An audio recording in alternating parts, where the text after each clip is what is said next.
All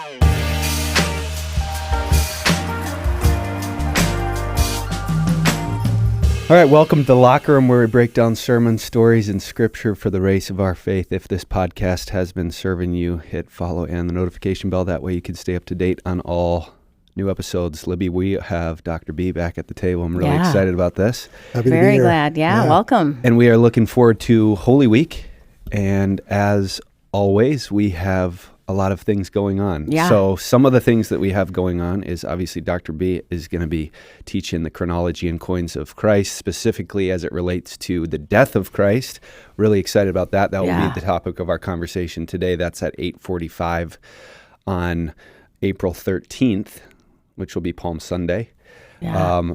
And really looking forward to that. We have 24/7 prayer starting that evening for Holy Week as well, that will run all the way through Easter Sunday. And on Easter Sunday, we have a 7 a.m. sunrise service, an 8:45 service as usual, and a 10:45 service as usual. And I think we have the you said Good Friday at 7 o'clock. Yeah.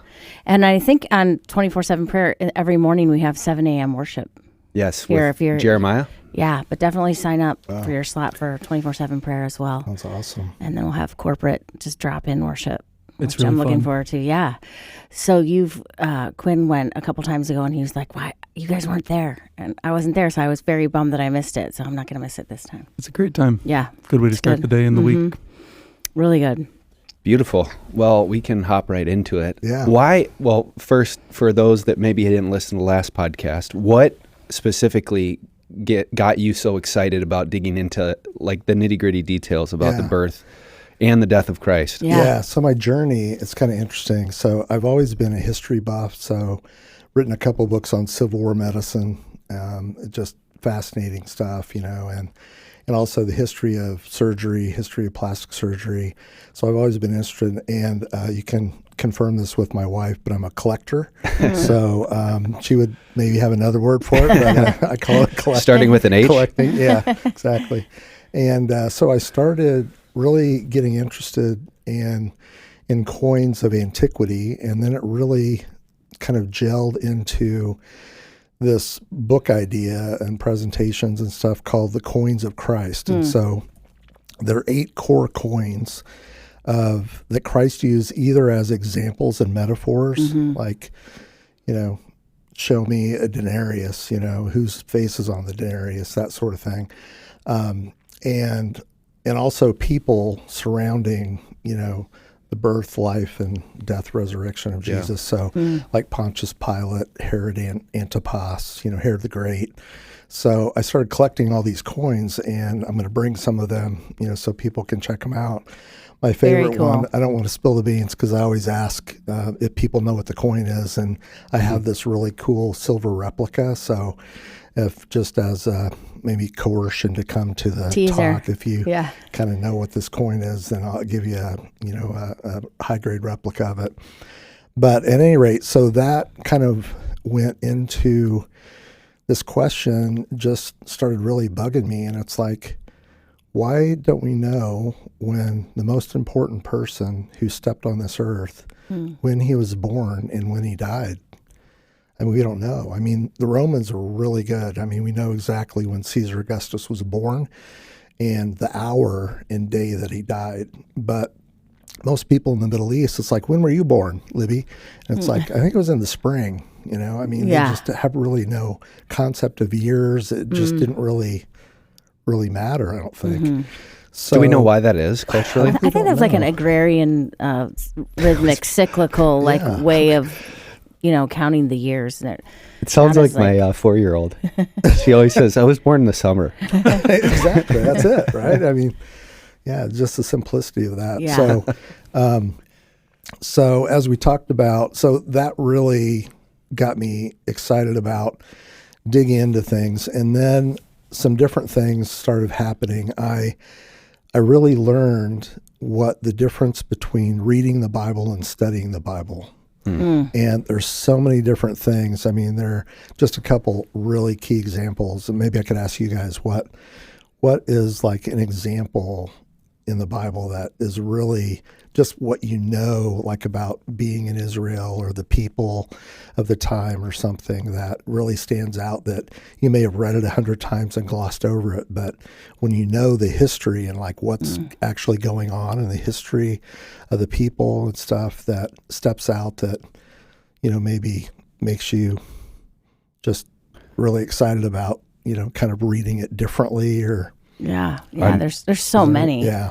I have one that directly relates to going to Israel. Do it. I will never read Psalm 23 the same way. Yeah. After going to Israel, we stopped the bus on our way to Jericho, I want to say, and we're in the middle of the desert. Yeah. And Rod has us literally stop the bus, and we get out and we look out, and there's a shepherd. Yeah. Out in the middle of the desert with sheep. Right. And then he points forward, probably 15 yards in front of where the shepherd's walking. There's like a little patch of grass. And he's like, that's the green pasture. Yeah. And it's just enough to keep going. And I had always in my mind that lush Kentucky bluegrass. Yeah. Not this just enough patch of grass to keep the sheep nourished enough to keep going on the journey. And it totally radically changed the way that I read Psalm 23 for the rest of my life. A really cool story about that. One of the trips that I had been to Israel, I'm also really into photography, so we had a chance. We'll talk about the Elah Valley because I think that's a really cool thing. I've been watching The House of David on Prime. It's unbelievable if you guys get a chance to watch it. But so I met this photographer who his family has been in Jerusalem for 2 generations beyond him, taking photographs right when photography started. And he has all these old photographs, and I got Rod and Libby one of a shepherd with a sheep, and there's like a brook or just a still water, and you can see the reflection. It's a black and white image. See the reflection of the sheep and the shepherd on the water. It's just so amazingly cool. It's in Rod's office right now. Yeah. Is it? Yeah. Cool. Yeah. Good. Yeah, I'm glad it's in a good spot. Yeah. So, Lib, do you have any? Well, we were actually just talking about one this week, and when the Pharisees asked Jesus, by what authority do you do the things you do and teach the way you teach? And just studying the time and the legal systems, that's just a very specific question. Like, there's a specific way in which you received authority. Yeah. Like, we just kind of read that and think, oh, well, he just had influence. But no, they're actually asking a very targeted, specific legal question. Yeah. Who laid hands on you, and what were the 2 witnesses that were there? Oh, yeah. Because it's like it's a thing. There's only one way that you can get. It's almost like ordination. Right. So they're asking a very specific question. Wow. And Jesus' authority comes from John the Baptist, but then the 2 witnesses are the dove and the voice of God. Oh yeah, that's awesome. So he has anyway. It just gave me shivers. Just that kind of stuff is just very. I mean, of course, you can read that story and still know that Jesus has authority, right? But to actually know that there's a system that he's placing himself in and under that they would have understood. Yeah, just kind of opens it up. Well, and the voice from heaven, "This is my son. Listen to him." Yeah. That's good authority. Exactly. That's good authority. About as good as it gets, right? Yeah. So, anyway. And they know that, which is why they won't answer his question. Exactly. Because they say, well, where did John get his authority from? Right. And then it says that they go off and they ask, well, if we say John, because then we're saying that Jesus is the Messiah.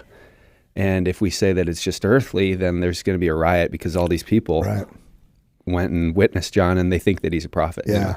So just 2 real quick that really inspire me. One is and I've been at like some Shabbat meals and stuff, and it's like an all day, and there's arguing and eating, and when they get up from the table, they take their napkin and fold it if they're coming back, right? So when they're done, they just wad it up and throw it on the table. Okay, so in John, it's the only gospel, but when Mary Magdalene enters the tomb, the shroud, the head shroud, is folded and laying on the tomb slab bench. So I think that is a powerful message. It's like Jesus is like, I'm coming back. It's not just I'm done, wadded up and it's on the ground. It's like a super powerful message. That awesome. The other one that is my favorite story, the prodigal son, and just to really shorten it, everybody wears long flowing robes, right? So the Pharisees, even, the people, they wear long flowing robes. And when, like David defeated one of the Jebusites or, one of the warring tribes against him, he sent some men to that king. And the most shameful thing you could do is shave the head, beard, and they shave the head, beard, and bare your legs. So they cut off the tunics and sent them back to David. And he actually sent, a war party and killed them all, right? So the image of God looking out for us, watching for us, waiting for us to return. And when God runs, the only way he can run is to pull his gown up, to pull his robe up. So the image is he is shaming himself for us to run to us. And that is just such a unbelievable, powerful message and stuff. It's just a couple examples. But those different things just really led me to do a much deeper dive, into the Bible and actually studying, the Eastern thought versus Western thought, all that. And being there, obviously in Israel a couple times, it just brings all this stuff to life, so it's super special.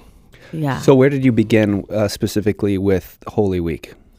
So where I begin is you can actually triangulate different dates and times where people in power are basically alive during the time that Jesus was teaching and alive. And in the Gospels. In the Gospels. Yeah. So the people are in the Gospels. The dates and times are not. So again, they're not kind of into that.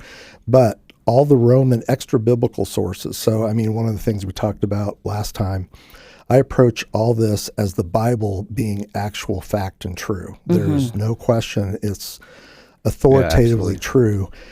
We use archaeology, extra-biblical sources to kind of shed light and specifics on what the Bible says. Everybody else does the opposite. If you read I have a definition of archaeology, and they think the Bible is a myth or a story between the Jewish nation and God and all this stuff, and they're surprised that they find a seal of Hezekiah, Well, actually, he really was a real person, that sort of thing. So it's the exact opposite. So we know the people, the players, right? So Herod the Great, we know when he died. That's the line in the sand moment for his birth that we talked about. Herod Antipas, we know when he was in power. Pontius Pilate, Annas, we know when he was in power. Caiaphas, we actually know when he was in power.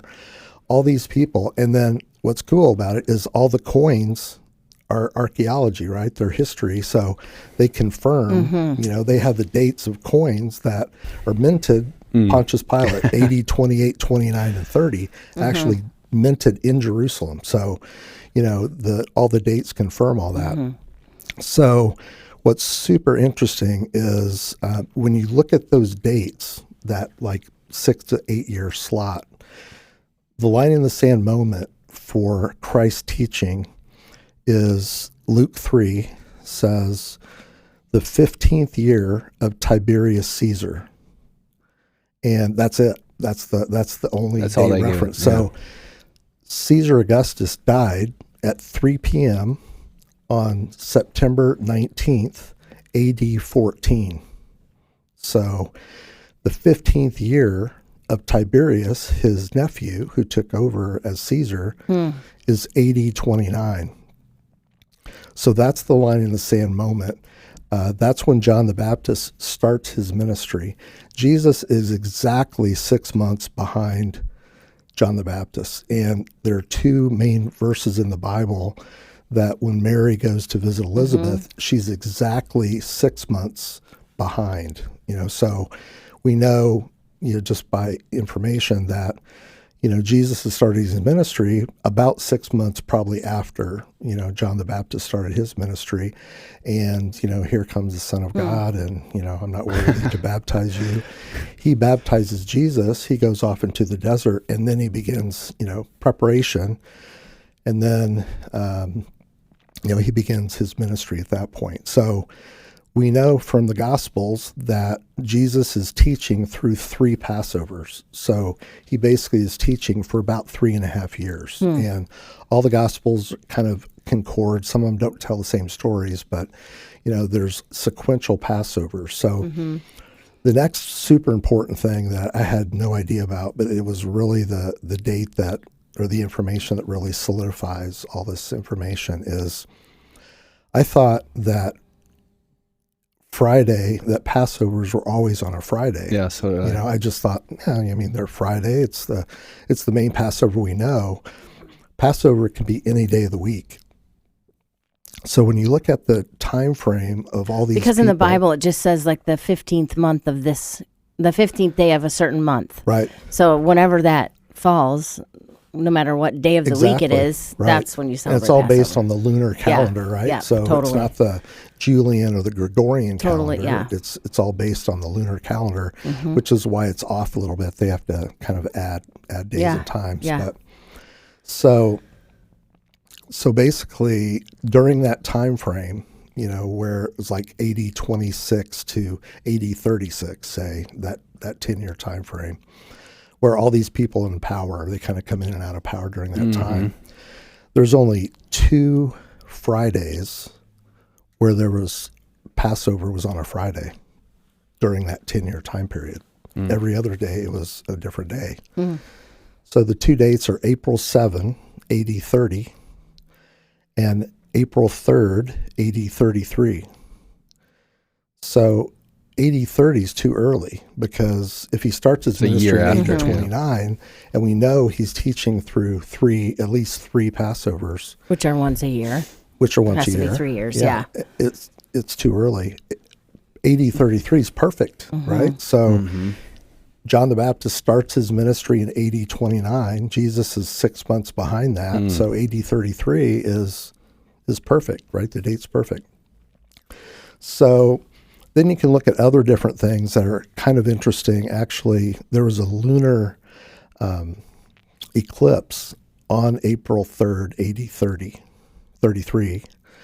That's kind of interesting, and we can talk And this about is recorded in extra biblical? Yes, it is recorded. So what's interesting about that is, just to finish that whole train of thought. Yeah. So there are extra things that kind of confirm that date. So I believe that God uses natural circumstances and then adds supernatural things to it, right? So if you look at the Exodus and all the plagues, it's kind of sequentially. The Nile gets clogged up with red silt, looks like blood. The fish die, the frogs jump out of the water, the gnats come, the flies come. All those things happen. But, and it would make sense biologically that they would happen in that just order. Sequentially, it's kind of like, but the angel of death is a little bit hard to explain, right? And so, and so, I think like when we talk about the supernatural infusion, that's the supernatural thing, in the natural occurrence. Exactly. And so we talked about the birth of Christ. I think there's a conjunction of these stars that Venus, Jupiter, so cool. And the actual the child star, of King, Sharu, and I think that starts the Magi from the Babylon area, kind of coming down from Daniel's lineage and teaching and stuff. That starts them on their journey. So they're seeing a star come up, in the west, following it from the east every night, every day. But I think the actual event, like the light, or if it was angels similar to the shepherds or something, that actually shone the light on the birthplace, I think was a supernatural event. Same thing at the crucifixion. I think that it says darkness covered the earth starting at noon. So for 3 hours, darkness covers the earth, but you can see the stars the only way you can see the night sky and the stars if there's a total solar eclipse for 3 hours, right? So that's a supernatural thing. I personally think that there's a lunar eclipse during that time, but God supernaturally blocks the sun. I think his form, shape, stands in front of the sun, blocks the sun during that time period. And then Jesus goes through his last words. I think, my God, why have you forsaken me? He bears all of our sin because God is perfect. He can't touch, can't look at, can't see anything based in sin. And at that moment, Christ doesn't absorb it like your dad said when I was talking to him about this. He bears all of our sin. So I think God at that moment turns his back on Jesus, blocks the sun, and there's a supernatural event that happens. And then when he gives up his spirit, it is finished. Into your hands I commit my spirit. The only way that can happen is now sin is gone. He's absolved all of our sin for all time. So I think he uses these supernatural, events and stuff. So we're going to talk a little bit, do a deeper dive into those things. And then I'm going to walk people through very specifically the Passion Week. And just, not to give it all away, but kind of starting on, he comes in on Saturday, goes to Bethany, and just like with Lamb Selection Day, all the Jews the next day on Palm Sunday are all kind of congregating at the northeast side of the temple. All the sheep are being brought up by the Sadducees from Bethlehem. Anywhere, Josephus says he's a little bit of an exaggerator, I think, but hundreds of thousands of sheep, okay? So however many people, were going to be picking their sheep. But basically, they've uncovered recently these pools, the pools of Israel, the sheep pools where they used to bathe the sheep, right in the northeast side of the temple. So I think what's going on is all the Jews are congregated, picking their sheep. It's Lamb Selection Day, so they're picking their sheep that they're going to take home to live with them for the whole week until Passover, and then they're going to bring that sheep like a pet animal, to be sacrificed, which is crazy, right? Yeah, that wouldn't go over too well in my house. I don't think. No, not so much. Once they've lived there for a week, the kids would be like, no. Yeah, can't treat Bentley that way, right? So, no. Yeah.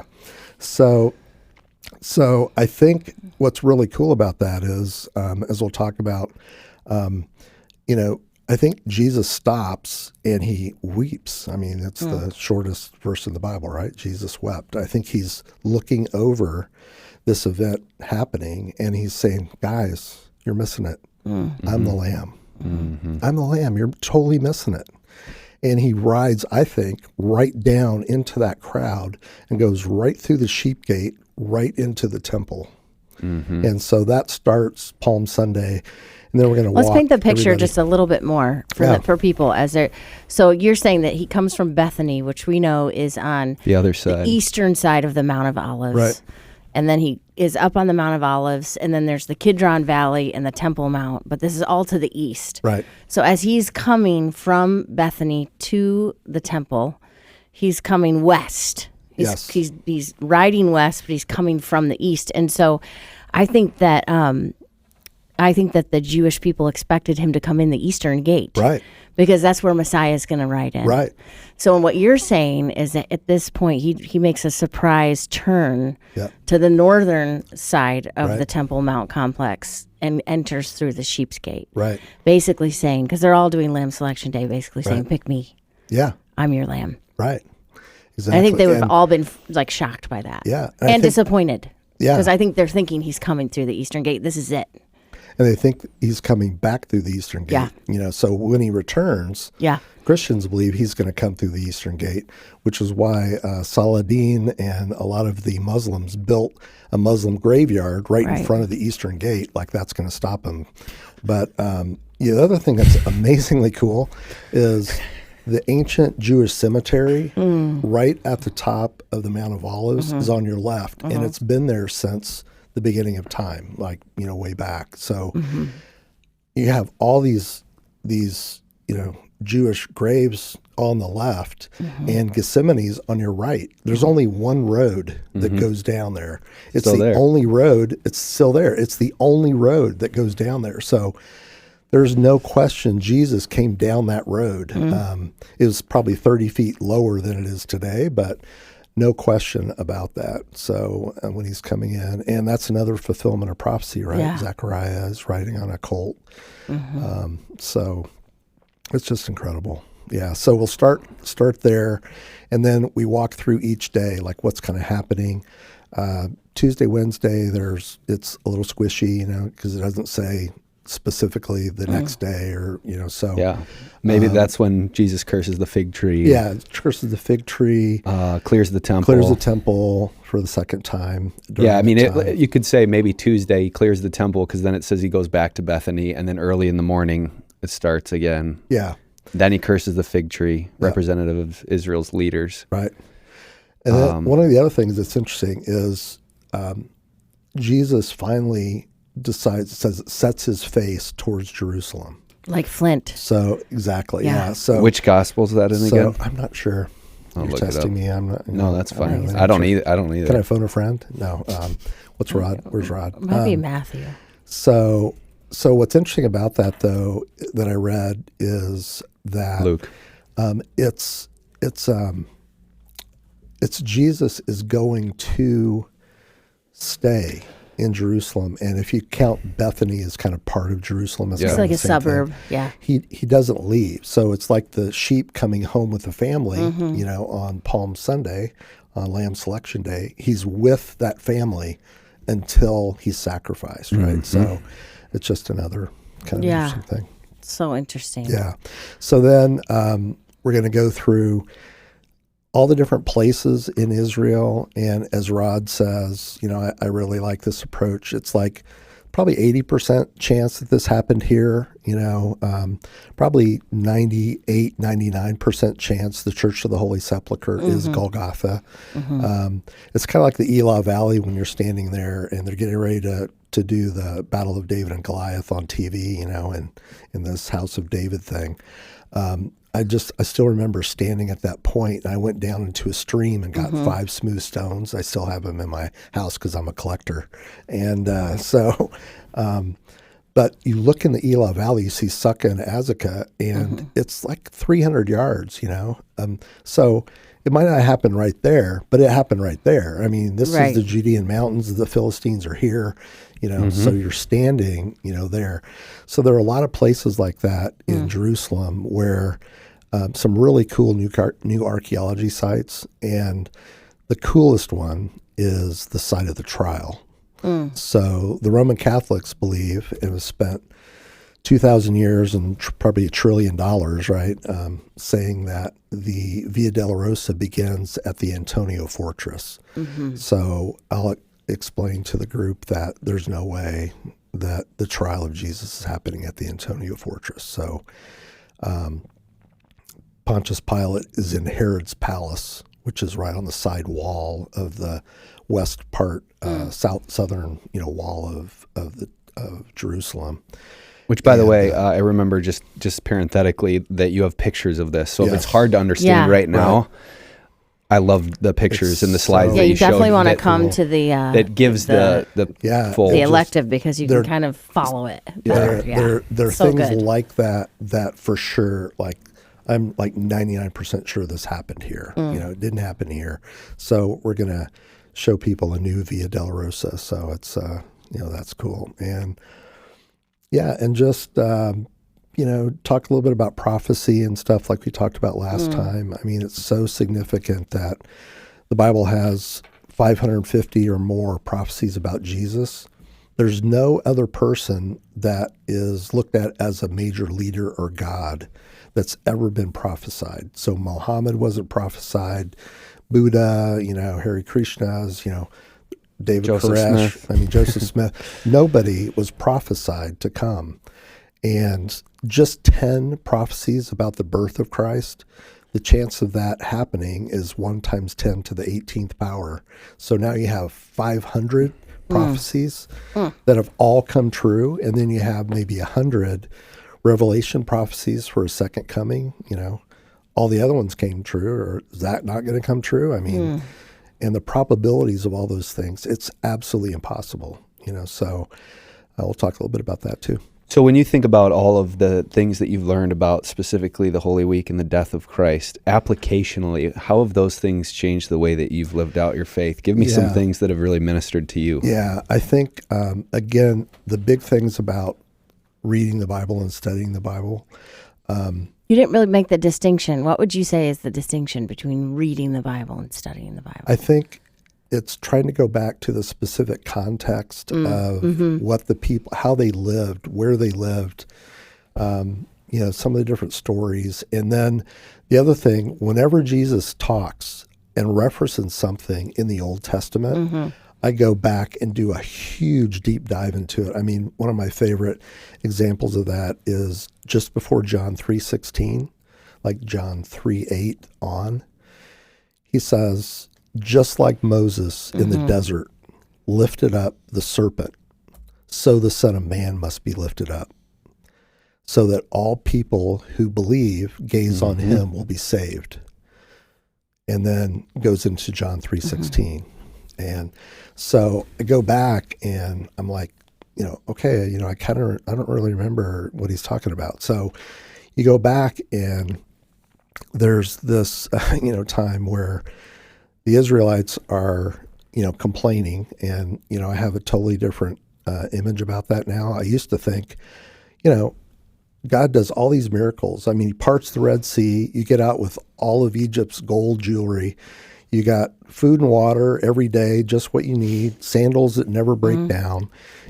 Why are you complaining? Until Rod drugged me around the Judean desert for about a week. And I'm like, after 2 hours, I'm like, are you kidding me? When are we going back to the hotel / Egypt? Like, exactly. Yeah. So it's pretty interesting. But at any rate, so the Israelites are grumbling again, the Israelites are grumbling again. And so God sends poisonous serpents into their camps, right?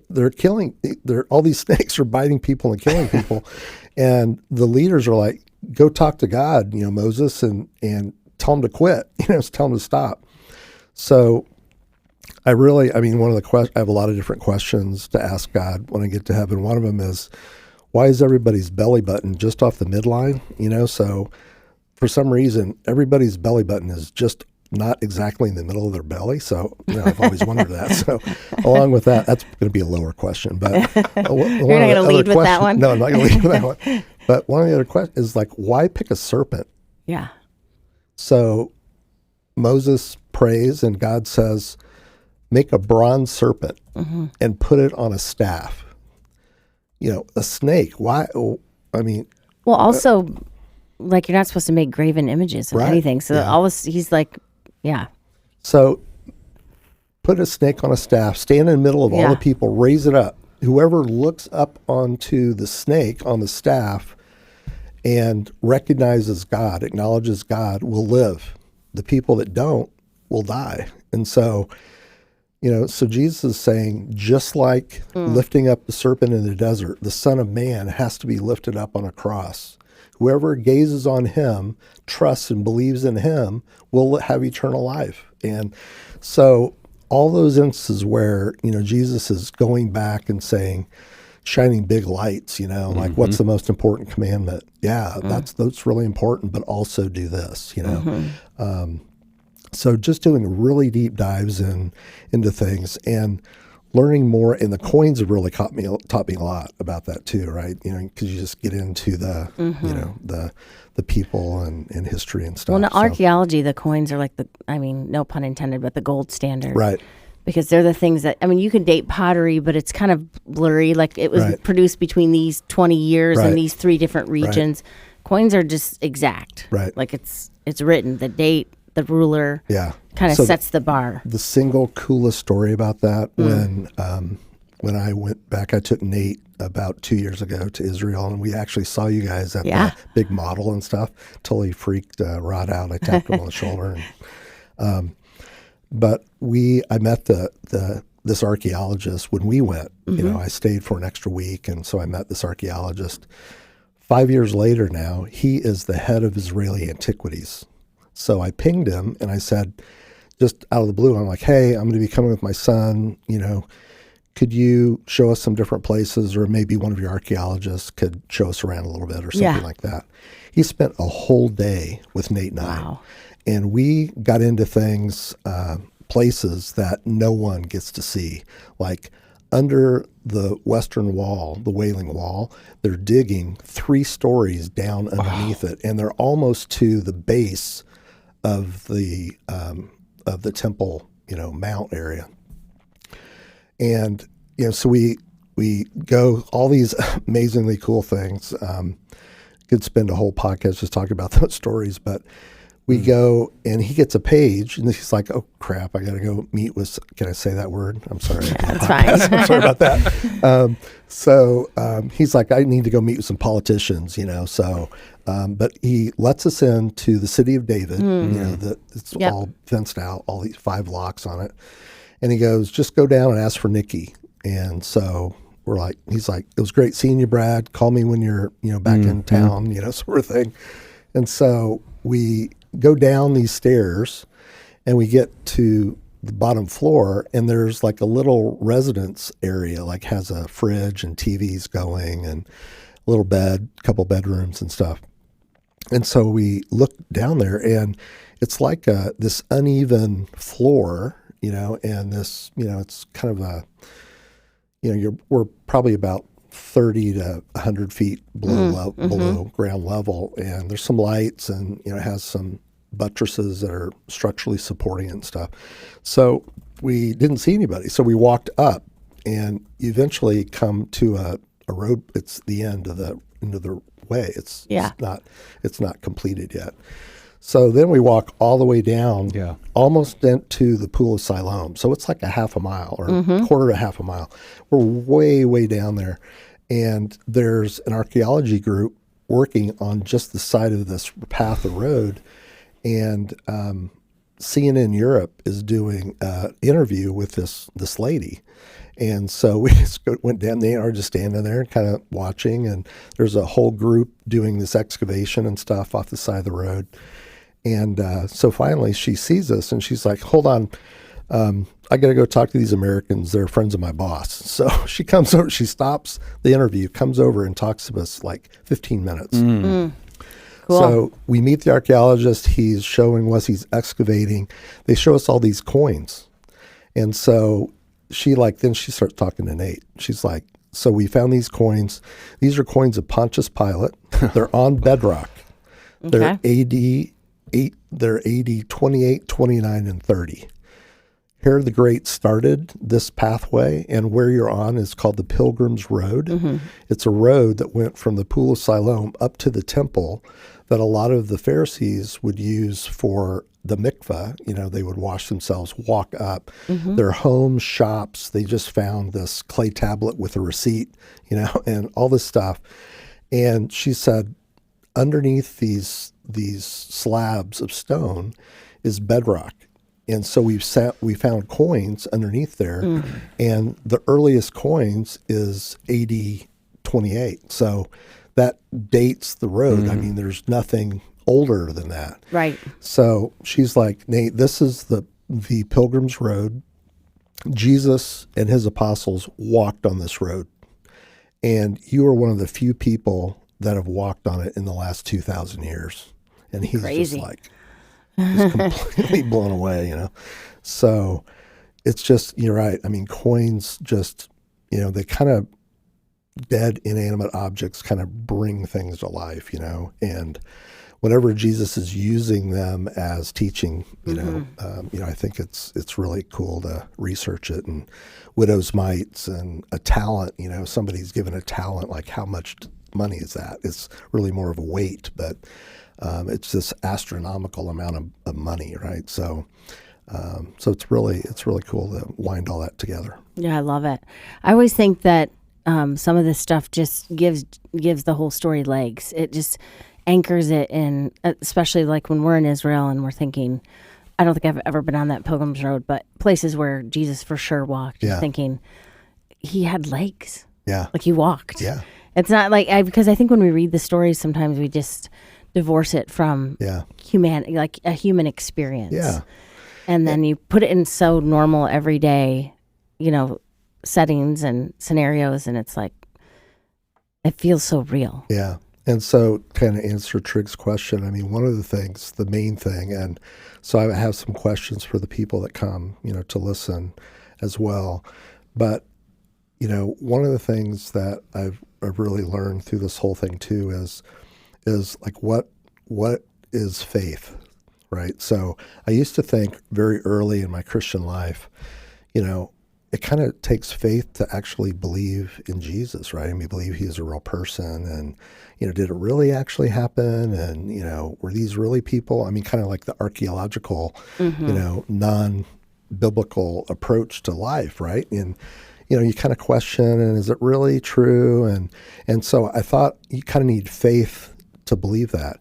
You don't need faith to believe that, and Luke says, I did this, I'm writing this book so you can be certain. And the definition in Hebrew of faith is you can be certain. It's you can see it. These things can be seen. And like Rod says, the opposite of faith is not doubt. The opposite of faith is sight. If you see it, you don't need faith to believe it, right? Mm-hmm. So you don't need faith to believe that Jesus is a real person. You can see where he was, where he walked, where he lived, all these things that this definitely happened here. You do need faith to believe he is who he says he is. Mm-hmm. And so it just really cones everything down to this really narrow question, right? This really narrow light. So that is what ultimately the study of all these things and history really gets me to. So. Yeah, and then once you get there, you only have three options, which of course you've heard: he's either a liar, a lunatic, or he's Lord. Right. But there are no other options. Right. He was crazy. He was a pathological liar. Yeah. Or he was who he says he was. I had watched this video once of this Irish guy who's living in on the coast, just a small little Irish village of like a fishing village, and he actually became a Christian because when he saw the little village that Jesus lived in, or Capernaum, where it's a small fishing village, he just said, "There's no way." He said, "It's my experience. Everyone knows everyone." Yeah. And if I was just doing tricks and claiming to be something I wasn't, right, my whole town would know it. Right.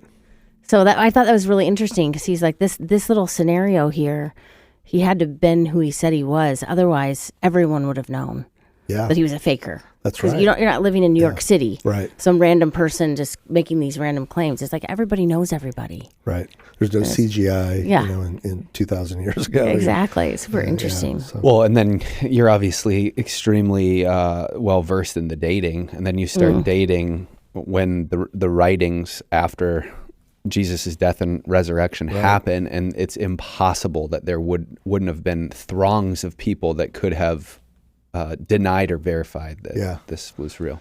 And it's super cool to see kind of the Roman response to this. So you can definitely see multiple extra biblical sources that kind of say there's this crazy guy and these crazy Christians, and then they make their way to Rome, and it doesn't make sense, all the stuff they're doing and all that, and then they really can really see you can really see the actual time frames and stuff that this is actually going. So again, all these extra biblical archaeological things really confirm what the Bible is saying. It just shines a little bit more light on specifically when these things are happening. And is it important that we know that Jesus died at this moment? Probably not, but to me, it just really brings all the focus back on him. And, I always tell the boys, if you have a new friend, you want to find out everything you can about them, right? I mean, you want to get to know them, you want to, experience them, you want to, share with them. Don't you want to do that with Jesus? I mean, it's the most important relationship we have. It's so exciting to me, and maybe it's a little freaky to some people. Or no, it's awesome. It's just inspiring. Don't you want to know? I mean, everything you can. And so, I don't know. I mean, it's just a really, really cool. Yeah. Well, I know this is going way back into our conversation, but you were talking about being there gives the story legs. And, in John 12, if we're talking about the last week of Jesus' life, I think Jesus is with Mary, Martha, and Lazarus in Bethany. Yeah. Because he says it says that when he arrives there, he goes to their house. Yes. And all the other Gospels don't say that he's going back there, but he says that he's going to Bethany, and he was obviously friends with them. And so think about just the humanity of Jesus that last week. He's eating breakfast and dinner with 3 of his friends before he's about to be strung on a cross. Yeah. It's kind of mind-bending. Yeah. It is. Yeah. It's I love The Chosen. I was just going to say that. The House of David, too, is like that. I mean, it shines light on people like Saul, and we don't really know, but it's so, and I love the Samuel character in The House of David. I just wait till you see it. It is, I mean, last night I watched the 5th or 6th episode again, and when God chooses David, right? Samuel anoints him, and then he walks away and he says, God is funny. I mean, he takes an outcast bastard son of this house of Jesse and anoints him king. He's God is funny. But The Chosen is so awesome. It just we're not really sure, but it just brings the people alive. And yes, there's a lot of extra Christ with stuff, a sense of humor. I think he has a sense of humor. It's just... of course he does. It's just incredible. It's just... and that, I think, again, just adds to, when you're studying and kind of looking at things and studying the time period and things like that, it just brings it alive more. Yeah. Yeah. Yeah, we can definitely relate to it. Now, what do you do, Brad, when there's something that comes up in archaeology that you think is contradictory too? Because that happens sometimes too. Yeah. I think, the thing is that most things are either unknown or they could support things or we're not really sure. I think there's very little in archaeology that they find that says the Bible, this didn't actually happen in the Bible, or, there's very few things that they find that they can actually, confirm that's actually there that is like, okay, doesn't go along with the biblical story. Also, just more opportunity to keep researching because we know it's true. So if something comes up that seems contradictory, it just means we haven't learned enough yet. Yeah, exactly. Because it's definitely Probably true. Just don't know enough about it. Yeah, for sure. Yeah, for sure. And I always think in the Bible too. Whenever God gives us, so we know God wrote a book. He wrote every piece of it, every word of it, every letter. So whenever there's a detail, that, or if he's like you said, if he's referencing the Old Testament. Yeah. He wants us to research the details. Yeah. So that's what whenever I'm reading it, I think that's a really weird thing to have in there, like a date or a number or, something that clicks in my mind if I read that somewhere else before. Those are the things that, like you're saying, those rabbit trails that you go down. It's just like, they're like doorknobs. They're like open doors to whole new rooms in a sense for you to actually, and that's the study that you're talking about. And then once you can pair that with all the things that you can pair it, not compare, but you can pair with all the research you've done, like you said, of like the Roman records and the coins. It's just like such a robust and full understanding of the time that Jesus walked the earth and his setting and his challenges. It's so fascinating. It does bring just incredible things to light, and it just makes it extra special too. The more you know when you actually go there and can experience it, everybody experiences different things in different ways and stuff. But when you like stand on the steps and you walk up to the eastern gate, and I think I showed you and Rod the pictures of the sheep gate. There's actually a sheep gate. Yeah. Well, it's right next to the Lion's Gate, so it's in the northeast area. I think there's also a sheep gate that actually went into the temple, where the sheep actually went into the temple. But you look at it now, and there's trash in it. There's garbage. There's wood. And there's a little sign that says, "This is the Sheep's Gate," and it's like, it's like completely unimportant. The other amazing thing, when I'm going to walk people directly through where the trial of Jesus happened. I mean, to me, there's no question this is where the trial happened. And everybody thinks the trial happened at the Antonia Fortress. And so you have all these things that are blocked off and you can't get to them and stuff. And you go to where the trial actually happened. There's pavement that Christ walked on, that you can walk on, you can touch, you can see the stairs coming out from the wall of of Jerusalem around the wall. There are stairs coming out that went up to the bema where Pontius Pilate sat and washed his hands and proclaimed, Christ to be crucified, even though it wasn't his first choice. Why would there be stairs on the wall of the temple there? Or of the wall of Jerusalem. It's so cool. So until people figure that out, reminds me when I used to go to Albania, you could go and you could see all these old medical surgical instruments and pottery and everything. You go to Rome and it's all behind laser, shielded windows, and you can kind of look at it, but you can't feel it, you can't touch it, you can't, actually experience it. So until they figure it out, there's a little plaque that says, this is probably where the actual trial of Jesus happened. One of the archaeologists even, agrees with it. But until they kind of figure it out, then we can experience it's it. available. So, yeah, that's very cool. What was that like when you discovered that and you went there for the first time? Oh my goodness. I went back, I think 4 times because I wanted to see it in different types of light and stuff. And I took probably 1,000 pictures. And what's so incredibly interesting, it's a little park now.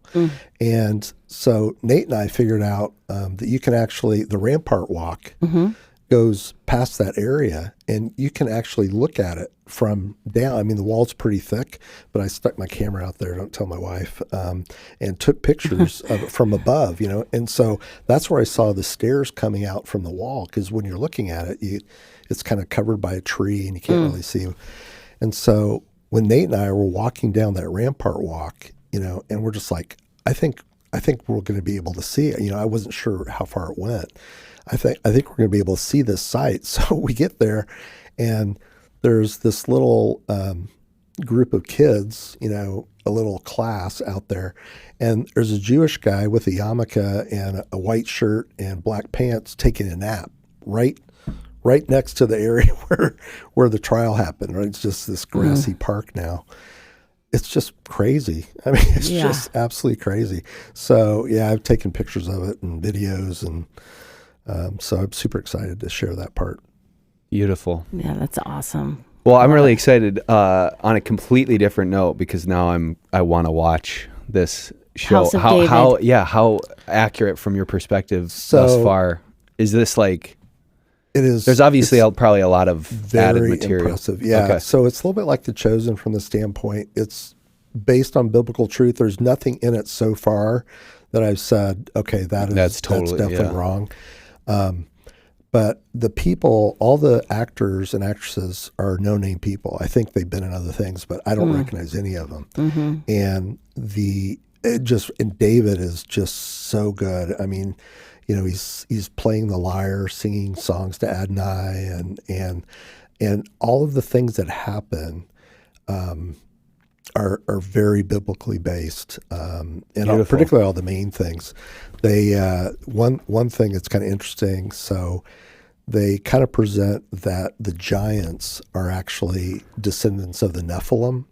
So the angels that fell, the descendants, they believe that those are the giants, actually descendants of the giants, so of the Nephilim. So yeah, Michael Heiser is a Hebrew scholar, and he makes that case as well. He's dead now, unfortunately passed away from cancer a couple years ago, but so anyway. Some things like that, I'm just not really sure about. But as far as the biblical, like the storyline, like what's happening when Samuel anoints David, it's just so amazing. I mean, the whole series is. I think you guys will really like it. It's really impressive. We're just getting to the Battle of David and Goliath, and so I'm telling all my staff about it. I actually took a photograph at the Elah Valley, and I'll have to get you guys a copy of it.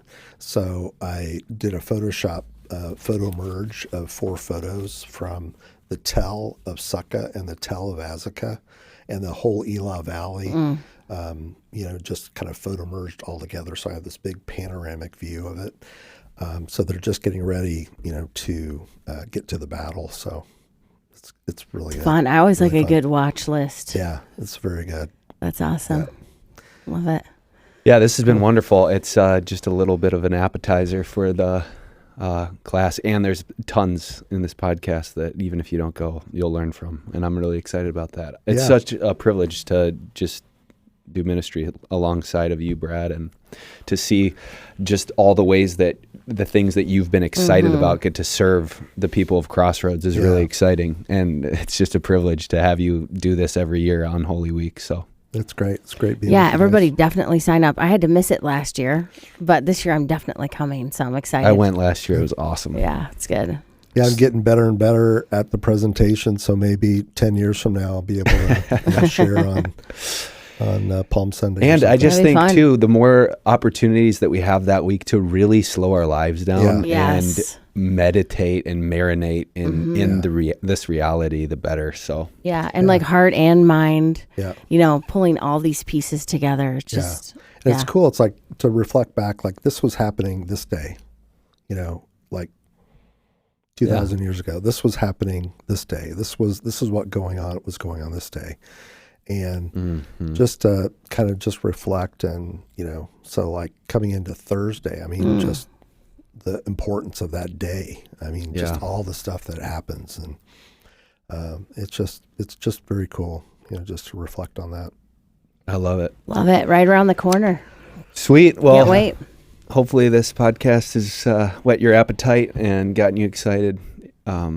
If not, something's wrong with you. No, I'm kidding. But we love you, Crossroads. Yeah. Have a great week. Yeah. See ya. See ya. Thanks for the opportunity.